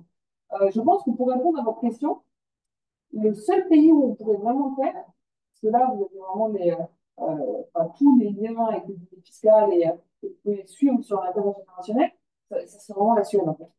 Au niveau de données qu'ils ont, je pense que ça serait. Je pense pas que ça a été regardé en Suède. Ça a été regardé en Suède sur l'origine des candidats et des élus. Je pense que ça a regardé l'origine des parents, quoique. Mais en tout cas, je pense que les données suédoises doivent permettre de le faire. Les données françaises au Royaume-Uni et États-Unis, je pas. Euh, alors, bon, après, il y a toute une littérature qui demande est-ce que. Bah, enfin, en gros, qu'est-ce que ça reflète? C'est simplement dû au fait des préférences des citoyens. Vous pourriez me dire, ah oui, bah, si les citoyens votent que pour des anciens avocats ou clientèle, c'est peut-être juste une préférence pour ça. Donc il y a quand même une littérature qui a regardé ces questions, à commencer par les travaux de Carnes, mais pas que, mais il a notamment avec Loukou, ils ont un certain nombre de papiers où ils ont fait une enquête là. Ce qu'ils ont fait en termes de données d'enquête, c'est la chose suivante. Ils ont enquêté les citoyens avec exactement le même candidat, donc la même photo, la même profession, quoi, etc. La seule chose qu'ils ont changé, c'est la profession du candidat. En fait, ce qu'ils trouvent, c'est qu'ils féminisent, les gens préfèrent les blue collar workers. Et quand vous les interrogez sur les raisons pour lesquelles ils préfèrent les blue collar workers, c'est assez simple. Ils disent, ils sont pauvres, en fait. Ils sont comme moi, ils vont être mieux au courant de notre complication. Donc on voit clairement, en tout cas, qu'on ne peut pas simplement dire qu'il y a un manque de représentativité dans le descriptif parce qu'il y aurait une préférence pour des élus plus compétents, plus éduqués, plus IQI, etc. On a eu longtemps, on a eu une littérature en économie pendant des années à parler d'un espèce de trade-off entre compétences des élus et des représentations descriptives, en mesurant la compétence des élus, comment? Bah, par leur niveau d'éducation. En fait, le niveau d'éducation d'un élu, ça ne reflète pas sa compétence vraiment comme politicien, ça reflète avant tout son background social. Le trade-off, il est défini quand même de manière assez étonnante. Alors que maintenant, quand vous avez des données d'enquête qui capturent ça, on voit qu'il n'y a pas vraiment un goût pour le manque de représentativité d'un point de vue descriptif. Et il y a quand même des choses qui jouent. Je suis désolée, j'en reviens toujours là, mais bon, je vous parle d'inégalité politique. Il y a quand même des barrières à l'entrée, notamment il y a des barrières monétaires à l'entrée pour un certain nombre de candidats. Carnes, il le regarde dans le cas des États-Unis, bon, c'est quand même assez évident, parce qu'il y a une capacité de fundraising qui est extrêmement élevée. Je vais vous donner un autre exemple qui est à la France, désolé, je vais vous donner quand même assez bien, qui est lié au fait suivant. En France, je dis, il y a des plafonds, etc. C'est pas parfait, mais bon, il y a aussi un remboursement des dépenses de campagne. Notamment en France, que ce soit pour les élections municipales, pour les législatives notamment, vous êtes remboursé à hauteur de 48,5% du plafond de dépenses, à condition d'obtenir 5% de voix au premier tour. Si vous prenez, vous dire, bah oui, pour un élu local ou même pour des élections législatives, le plafond de dépenses sera très très élevé. Vous pourriez simplement dépenser la moitié et faire le pari que vous allez être remboursé de 5%. Sauf qu'en fait, on parle quand même du fait d'avancer 20 ou 25 000 ou 30 000 euros. Ouais, pour la plupart des gens, le risque est trop élevé. Quand même, vous prenez un risque de ne pas être remboursé si vous avez moins de 5% de voix. Mais deuxièmement, même si elle n'est pas de risque sur les 5%, vous ne l'obtenez pas après. Alors, si aujourd'hui vous êtes ouvrier agricole, si vous êtes au chômage, vous êtes chauffeur de bus, donc vous êtes infirmier, vous allez voir votre pompier, vous pouvez me prêter 30 000 euros, l'État me les remboursé dans 6 mois, c'est pour faire ma campagne électorale. En fait, vous n'êtes pas remboursé. Même dans des pays avec des barrières beaucoup plus basses monétaires, vous avez des vrais freins, vous avez des vrais freins à l'entrée, sans compter que le retour ensuite à une situation professionnelle, enfin, il y a pas, c'est pas pensé aujourd'hui comme le système syndical. Vous pouvez rentrer dans mon syndical, vous ressortez, vous avez gagné l'équivalent de vos années d'un point de vue de compétences professionnelles. Et puis, donc, le problème du financement des campagnes. Sur le manque de représentation substantive, bon, pour moi, vraiment, les travaux de. Je vais passer aux questions ouvertes de recherche, mais moi, les travaux qui m'ont le plus marqué là-dessus, qui continuent, je pense, avec des travaux de référence, même s'ils datent un peu dans le temps, c'est le travail à la base de Martin Gillen, c'est puis ensuite qu'il a étendu avec Ben Page sur Affluence et Influence. C'est vraiment cette idée d'utiliser une enquête, de comparer les préférences des plus pauvres avec les préférences des plus riches, et puis voir les politiques qui sont mises en place. Et vraiment, il y a une chose que je souligne dans mon livre, parce que je pense que ça, je vais revenir à la base de la participation politique, mais je pense que ça joue vraiment un rôle. Leur livre, Ben Page et Martin Guinness, ils ont Démocratie américaine, ils ont Affluence and Influence, et puis ils ont cette formule qui consiste à parler de démocratie par coïncidence. Qu'est-ce qui veut dire quand on parle de démocratie par coïncidence? En fait, si vous prenez les premiers résultats de Guinness, c'est les résultats suivants. Si vous regardez les préférences des États-Unis et les politiques qui sont mises en œuvre, en moyenne, ça coïncide. Si vous regardez les préférences les plus modestes, les 50% des plus modestes des États-Unis et des politiques mises en œuvre, en moyenne, ça coïncide assez bien. C'est-à-dire que les politiques mettent en œuvre ce qui correspond aux préférences des citoyens. Par contre, si vous regardez les cas où les préférences politiques les plus modestes ne sont pas les mêmes que les préférences politiques des plus riches, alors dans ce cas-là, vous avez toujours des politiques qui sont mises en œuvre qui correspondent aux préférences politiques des plus riches, et pas assez de plus modestes. Et ce qui est frappant, c'est qu'en plus, c'est le document sur des décennies, y compris quand les démocrates sont au pouvoir. Notamment, il y a tendance à républicain démocrate. Et en fait, la formule qui vient, je trouve fantastique, en fait, de démocratie par coïncidence, c'est du coup, comment ça se fait que ça marche? Pourquoi la démocratie tient? La démocratie tient parce qu'il se trouve que, par coïncidence, les préférences politiques des plus riches et les préférences politiques des plus modestes, sur un très grand nombre de sujets, elles coïncident. C'est les mêmes. Donc, comme en fait, c'est les mêmes, bah, les préférences politiques des plus modestes, elles sont prises en compte. Et en fait, quand on atteint un tel niveau d'inégalité économique, par exemple, qu'on peut faire aujourd'hui, ou d'inégalité politique, bah, on se retrouve dans une situation où potentiellement ça coïncide plus. Et que vous allez en fait avoir une vraie divergence de préférence entre les plus modestes et les plus riches, qui remet finalement en cause l'équilibre démocratique et le fait que bah, chacun avait participé, parce que finalement, avec cette illusion d'une personne du droit, même si c'était en partie lié au fait que vous aviez des préférences similaires entre les plus modestes et les plus, et les plus, et les plus favorisés. Okay. Voilà. Je vais passer à ça. Donc, je reviens à mon point de départ, parce que je ne sais pas quoi monter. Je reviens à mon point de départ sur les inégalités de participation politique et essayer de comprendre le décrochage de participation. Et un des trucs où j'ai commencé à faire ce travail-là, mais quand même très nourri par les résultats qu'on a dans le livre de Thomas Piketty sur l'histoire des dimensions politiques, qui est vraiment le résultat de long terme sur les inégalités de participation politique. Moi, pendant longtemps, parce que j'ai été nourri la science politique basée uniquement, principalement sur des données d'enquête, pendant longtemps, j'ai regardé ça. Et en fait, j'ai regardé les 20, 30, 40 dernières années. Et quand je regardais les 20, 30 ou 40 dernières années, les stats, elles me disaient quoi? Elles me disaient que les plus modestes, évidemment, c'est ça. C'était un truc assez établi, en tout cas dans les pays riches. Après, il y a des discussions qui sont dit, mais qu'en moyenne, les plus riches votent davantage, les plus modestes votent moins. Et quand vous essayez de l'expliquer dans la littérature, c'est beaucoup lié, par exemple, au fait que les plus riches sont en moyenne plus éduqués, ils sont mieux informés, ils s'intéressent mieux à la chose politique. J'avais jamais mis à distance ça. Ça peut avoir des conséquences, mais bon, vous avez cette espèce d'inégalité dans le processus de la participation politique. Ce qu'on a fait avec Thomas, ça nous donne une vision un peu différente de deux points.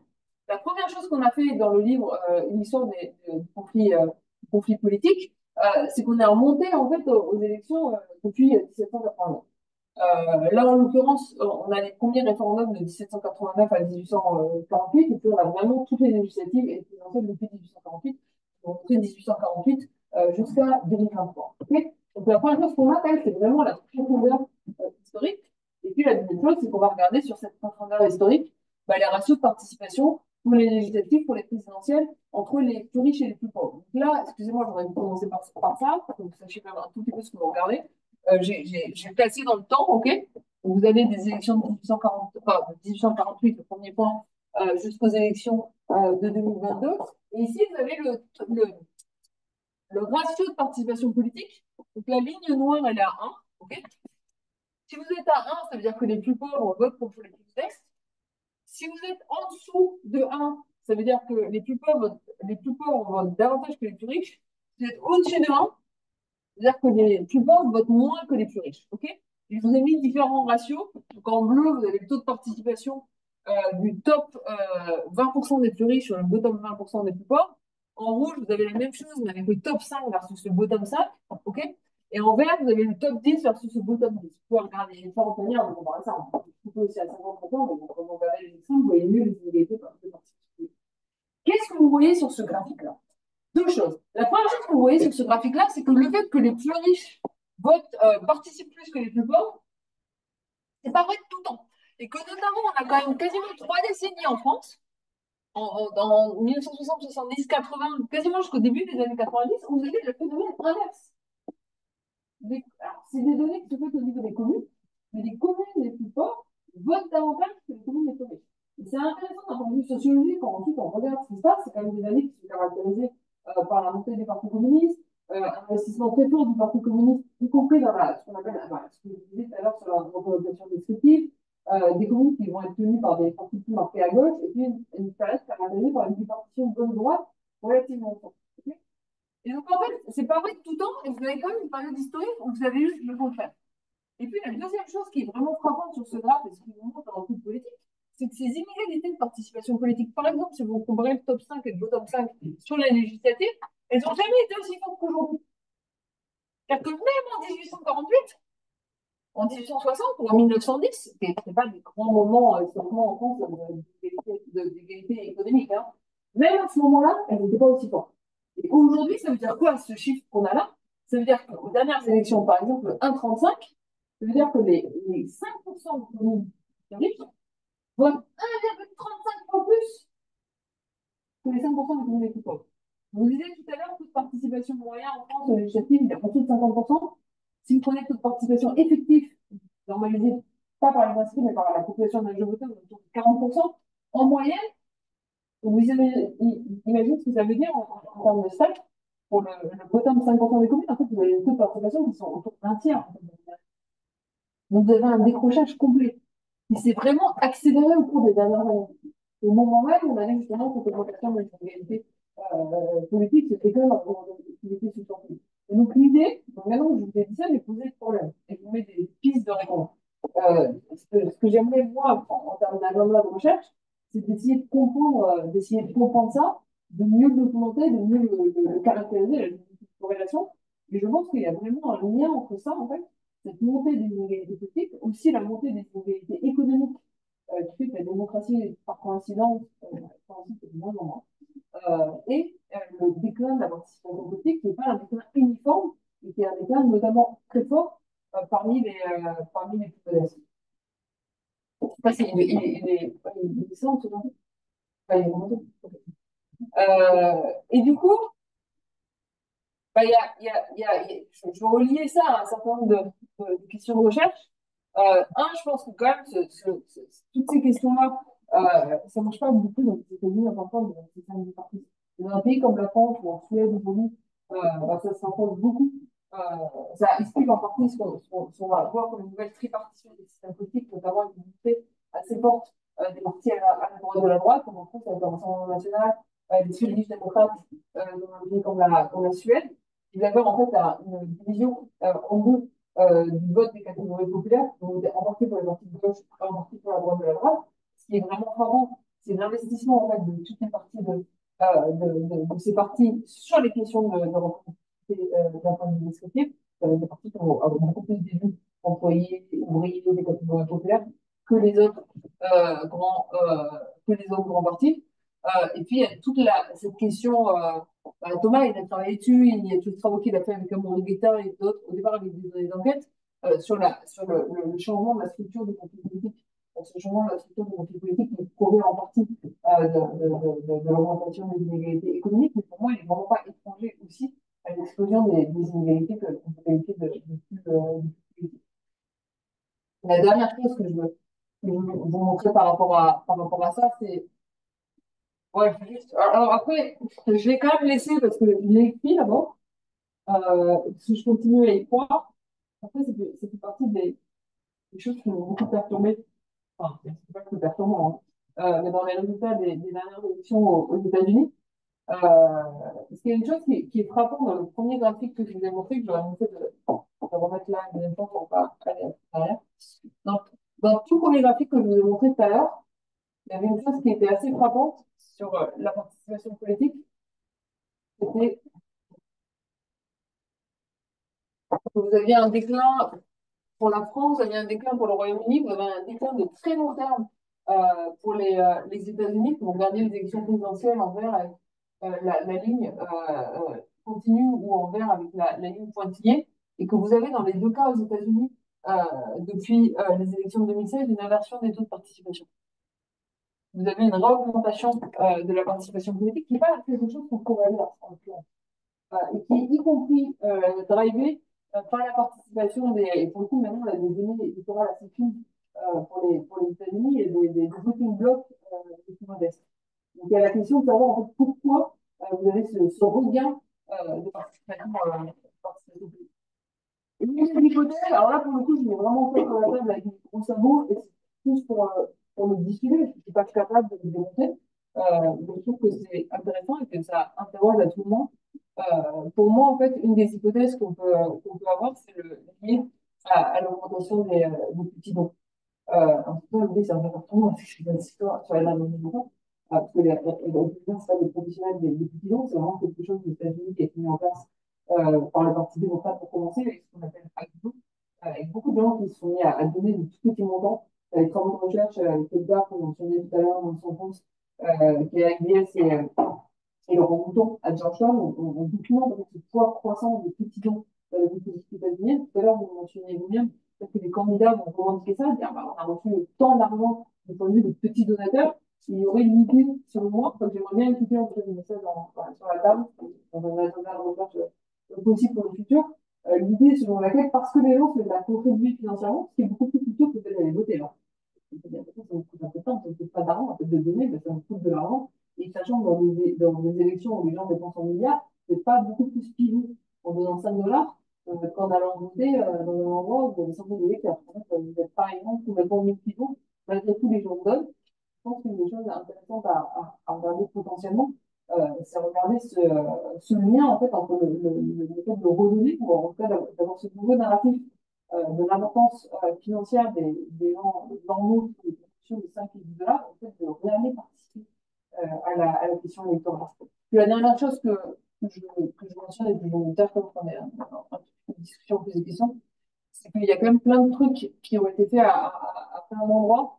Et c'est intéressant à chaque fois d'avoir une vision comparative, de juste finir sur un cas qui est fait du Brésil. Pour relier en fait cette question de la représentation à la question du financement de la vie politique. Brésil est devenu pendant longtemps un gros problème de représentation descriptive, à la fois un manque d'élus, donc de candidats d'ailleurs, et d'élus femmes, et un manque de candidats élus parmi les minorités. Ils ont essayé de contrecarrer ça de différentes manières. Ils ont commencé à introduire des seuils de candidature minimum de femmes. À un moment, ils ont dit pour moins 30% de candidats femmes. Après, ils ont fait la même chose pour les minorités. Après, ils ont davantage d'éléments en partie. Ils ont dit, bah, il faut, si vous avez 30% de candidats femmes, il faut au moins que 30% de vos dépenses de campagne soient pour les candidats femmes. C'est pareil pour les minorités. Avec des comportements, en fait, si vous regardez les données, vous voyez à quel point c'est quand même des choses, s'il n'y a pas de régulation, c'est qui va bien se passer.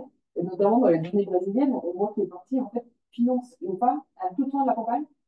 Elles n'ont pas l'argent, en fait. Elles n'ont pas le temps de dépenser l'argent. Elles renversent au parti, en fait, financer les hommes beaucoup plus tôt. C'est ce genre de comportement. Donc, une dernière chose que je veux souligner, c'est, ça revient à la question tout à l'heure, ce qu'ils ont fait pour les dernières élections, c'est qu'ils ont doublé le montant d'argent public pour les votes reçus par des femmes et pour les votes reçus par des minorités, donc les Blacks et Pardos. Donc en se disant, on va utiliser finalement la modalité de financement directement. Alors, bah, si une femme a une voix, bah, elle va avoir 2 fois plus d'argent pour cette voix que si un homme a cette voix. Ils n'ont pas pensé à l'intersectionnalité, ce qui est une question en soi d'ailleurs, hein, parce que si une femme noire, pour le coup, a une voix, bah, elle bénéficie que d'un bonus et pas de bonus comme ça et comme minorité. Et donc, je pense que voilà, ça pose plein de questions. Il y a aussi potentiellement plein de solutions qui n'ont pas du tout été évaluées. On ne comprend pas encore tout dans les conséquences que ça peut avoir. Mais il y a aussi des innovations potentiellement à mettre en œuvre et je ne dis pas des innovations qu'on sort du chapeau, c'est-à-dire qui sont pratiquées dans différents pays. Aujourd'hui, ce n'est pas une petite démocratie et qui interroge aussi sur ce débat sur l'égalité politique. C'est une question qui est ouverte. Je pense qu'il est quand même moins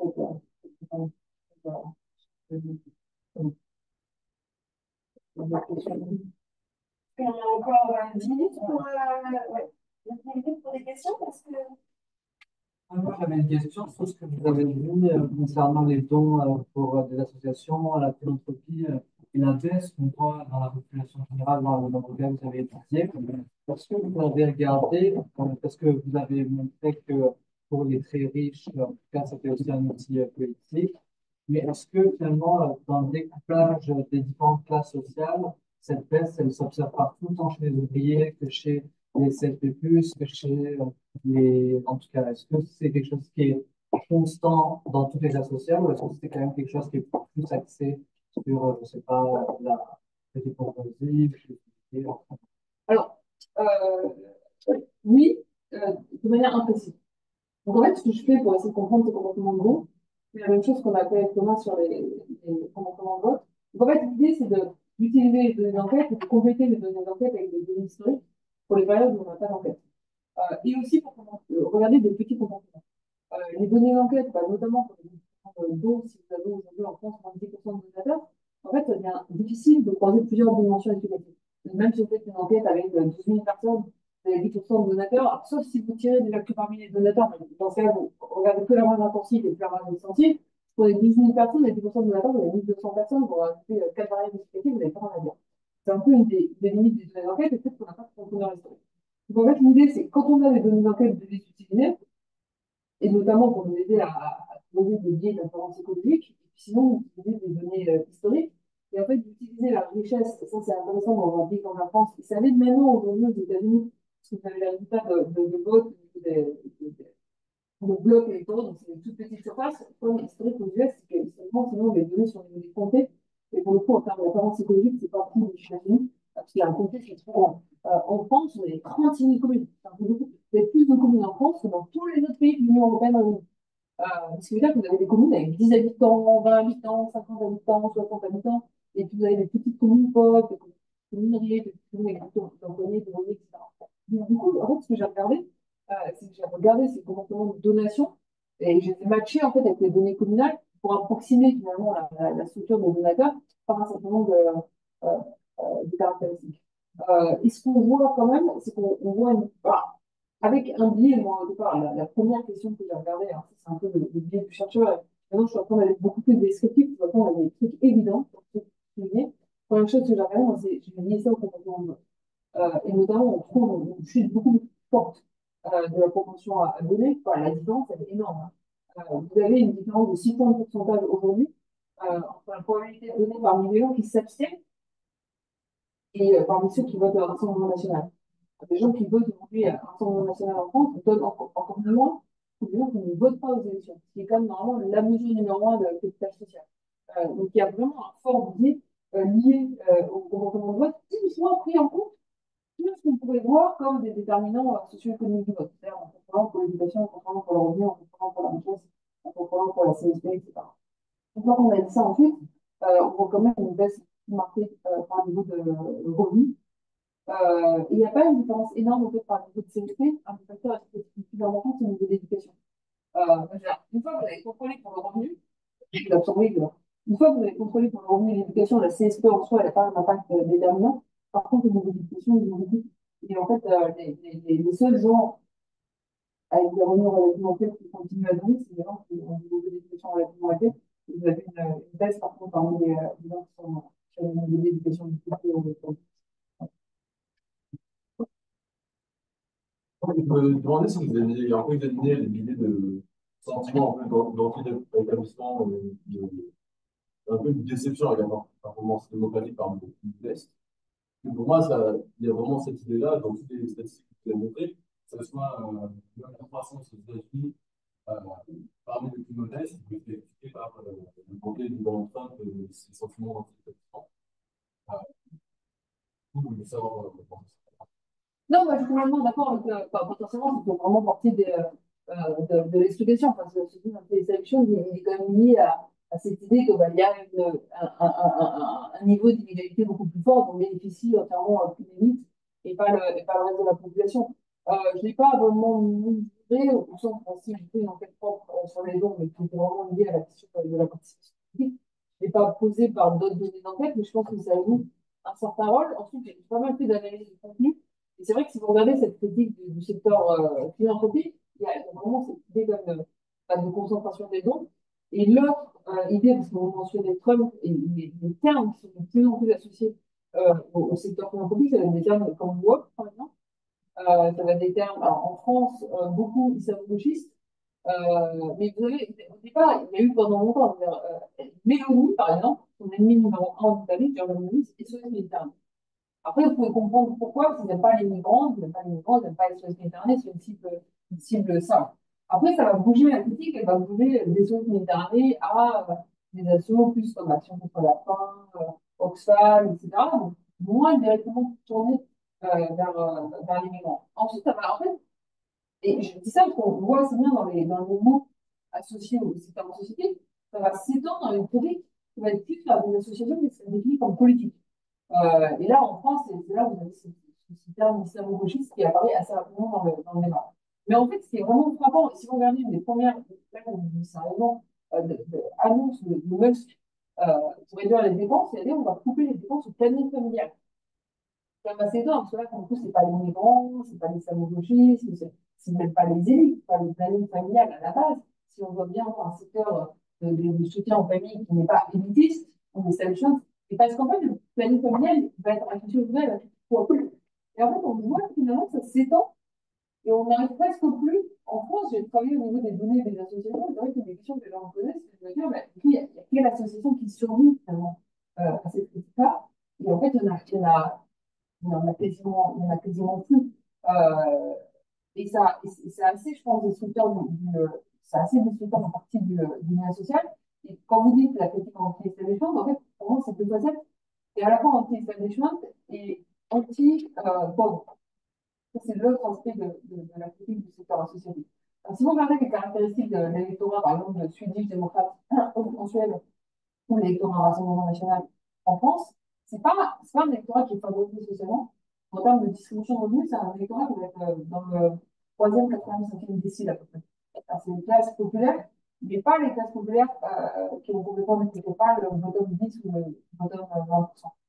Ce qui, en fait, il va être caractérisé dans le discours de Rassemblement national, il y a des gens comme Charlotte Cavalier et d'autres qui ont pas mal regardé ça, en fait, les mots associés notamment à toutes les politiques de redistribution parmi les différents électorats. Et en fait, parmi cet associés au niveau politique de redistribution, ça va être assistanat, assisté.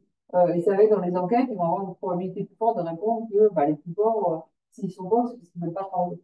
Et du coup, il y a aussi cette autre critique, je pense, du secteur philosophique là, vraiment lié à la question du vote pour la droite de la droite, qui y a une espèce de pauvrophobie d'une classe moyenne qui n'est vraiment pas favorisée, qui ne pas d'establishment, qui n'est pas tout à fait complètement pauvre, et en fait, ils se retrouvent des deux côtés finalement à attaquer ce secteur philosophique. Encore une fois, là, je réfléchis quasiment en voix. J'en connais un peu les données, mais je réfléchis quasiment en voix. Ce n'est pas des informations très basées sur des chiffres, mais je pense que c'est partie des choses sur lesquelles on doit s'interroger. Bon, merci pour la présentation. J'ai l'impression que l'argument, c'est qu'il y a plus en plus d'inégalités et en réaction à ça, il y a une partie de la population qui est proche. Et ça pourrait être bien causal, mais il y a énormément d'autres variables qui pourraient faire en sorte que c'est stimuler cette relation-là. Et je pense encore à un certain phénomènes sociaux qui font en sorte que ce groupe-là qui décroche, que le principal problème, c'est surtout qu'il y a une population qui le problème se trouve dans l'activité, par le nombre de s'organiser pour réagir aux inégalités au lieu de juste comme décrocher que ça me semble un aspect important. Je veux deux endroits où je veux des évolutions au niveau social. Le premier, c'est le déclin de capital social. Et je me demande comment ça pourrait rentrer dans l'histoire ici. Le deuxième, c'est j'ai l'impression qu'il y a de plus en plus d'hétérogénéité dans c'est quoi l'impôt, et notamment lorsqu'on parle de la classe ouvrière.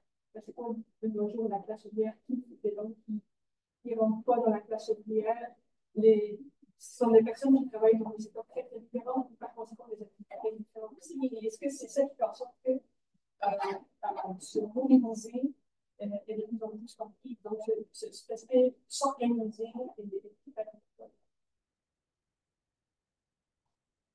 Non, mais je pense que, vous avez, tout à fait d'accord. Il y a la question de la baisse de la syndicalisation qui est liée vraiment à l'externalisation par les entreprises des tâches ouvrières, faut dire rapidement. Et notamment aujourd'hui, quand on parle de la classe ouvrière, ça va être beaucoup des employés qui vont travailler sur des plateformes logistiques, beaucoup des choses en routine aujourd'hui. Des professions où on travaille plus ensemble, d'où la difficulté à s'organiser. D'ailleurs, il y a pas mal de débats. En Espagne, ils ont un petit peu légiféré sur la question, mais est-ce qu'on permet ou non à des employés ubérisés, on va commencer par Uber, mais pas aux employés ubérisés, de se syndiquer, comment ils s'organisent, comment il y a la reconnaissance de travail salarial? Je pense qu'il y a pas mal d'interrogations par rapport à ça. Je sens qu'il y a cette discussion d'un point de vue contractuel, parce qu'ils sont sortis de l'usine, et d'un point de vue physique, et du coup, fragilise la possibilité de s'organiser dans le monde syndical. Je suis complètement d'accord avec vous. C'est vrai que c'est un peu limite, je ne vais pas tout faire avec les données fiscales, mais un truc que je pourrais leur donner assez facilement avec les données fiscales, du coup, la corrélation entre le fait de compromis au syndicat, le fait de compromis au parti politique, le fait de compromis au charities. On a mis en place pour le moment et regarder un peu ça. La deuxième chose, c'est quand vous parlez de oui, c'est vraiment partie du fait qu'il faut être vraiment important. Et sur le livre, avec Thomas, on a eu beaucoup de débats sur cette question-là, sur l'histoire du profil politique, parce que vous avez cette idée, pas trop chez les scientifiques, qui aiment pas en général précisément les données, mais beaucoup dans les médias qui identifient vraiment classe populaire. En fait, il y a un peu des débats dessous où les gens disent, regardez, les classes populaires ont complètement abandonné les règles. Non, en fait, on regarde, je trouve que ont complètement abandonné la gauche, le bottom 10, bottom 20% de la population, ils votent majoritairement gauche, mais là, on regardez, c'est votre graphique, c'est les ouvriers. Et en fait, il se trouve que dans un pays comme la France, mais c'est pas propre à la France, le revenu moyen des ouvriers est supérieur au revenu moyen des employés depuis à peu près 25 ans. Il y a quand même cette question de comment on redéfinit les classes populaires, ça c'est la première chose. Et la deuxième chose par rapport à la pauvrophobie, toujours dans le débat que j'ai fait avec je cherche un essayiste, c'est que j'ai rencontré, qui a écrit aussi des livres sur la question, et donc on a ce débat avec compris, il dit, mais non, pas du tout, donc c'est du sort, un article du livre de gens. Je dis, mais écoutez, bah, regardez vous-même, c'est vos chiffres, et vous montrez qu'en fait, les votants de 10% en 20 ans votent davantage pour la gauche. Vous ne pouvez pas dire que les classes populaires ne votent pas. Et là, il me dit, ah, mais ça, c'est pas les classes populaires. Je dis, bah, c'est quoi? Il m'a répondu du tac au tac, après, c'est un peu mon avis. La lettre, il m'a dit, c'est les assistés. Donc, il y a aussi, en fait, ce double décrochage. On identifie que la populaire ouvrier, plus les plus populaires, et puis il y a cette idée d'avoir la classe populaire. Comme en fait, la classe populaire, c'est une laborieuse, mais classe populaire salariée, et en fait, qu'on sépare du monde des assistés. Alors, en fait, à la base, la classe populaire, elle doit être définie par le revenu et la richesse, et je pense que ça complique finalement toute la rhétorique politique parce que ça entraîne quand même pas mal du débat public. Et du coup, forcément, la façon dont on façonne les identités des individus.